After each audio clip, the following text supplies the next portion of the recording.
Assalamualaikum warahmatullahi wabarakatuh. Makam Ratu Ibu merupakan salah satu destinasi wisata religi yang ada di Kabupaten Bangkalan. Makam ini berada di Desa Buduran, Kecamatan Arusbaya. Makam Ratu Ibu adalah makam seorang wanita bernama Syarifah Ambami. Konon dari wanita inilah dilahirkan raja-raja di Madura. Memasuki area pemakaman, kita akan langsung disuguhi dengan beberapa makam yang berserak di pintu masuk. Menurut juru kunci petilasan, makam-makam tersebut adalah para pengikut Kanjeng Ratu Syarifah yang dimakamkan sebagai bukti kesetiaan kepada sang ratu. Pada kompleks makam sebelah dalam terdapat juga makam para pangeran dan pembesar keraton lainnya dengan bentuk makam yang lebih indah. Pada umumnya bentuk makam di kompleks ini mempunyai ciri khas perpaduan Hindu, Buddha, dan Islam. Makam Ratu Syarifah Ambami sendiri berada paling utara dengan konstruksi bangunan yang lebih tinggi dibanding makam-makam lainnya. Makam tersebut dikemas secara menarik dengan pagar kayu berselimut kain hijau. Secara berkala, kain hijau dan bunga di makam Ibu Ratu ini diganti oleh juru kunci makam. Syarifah Ambami merupakan keturunan dari Sunan Giri Gresik yang dipersunting oleh seorang Cakraningrat I dari Madura. Cakraningrat I memimpin pemerintahan Madura pada tahun 1624 atas perintah dari Sultan Agung Mataram.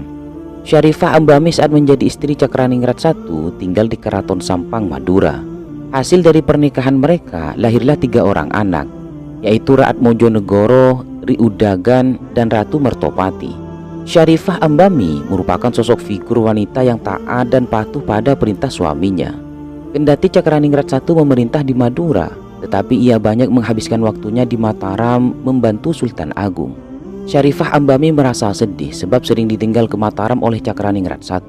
Siang malam Syarifah menangis dan akhirnya ia pun memilih untuk bertapa di sebuah bukit di Desa Buduran, Arusbaya, Bangkalan.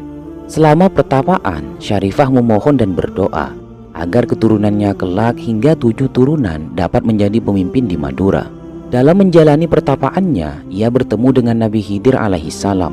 Dalam pertemuan itulah Syarifah mendapat kabar bahwa doanya diterima oleh Allah Subhanahu wa Ta'ala. Hati Syarifah Ambami sangat senang mendengar kabar itu dan ia pun bergegas kembali ke Sampang. Tak selang beberapa lama, Cakraningrat I datang dari Mataram dan Syarifah pun menceritakan soal kejadian selama dirinya menjalani pertapaan. Mendengar cerita itu, Cakraningrat I merasa sedih sebab Syarifah hanya berdoa untuk 7 turunan saja yang didoakan supaya bisa menjadi pemimpin di Madura.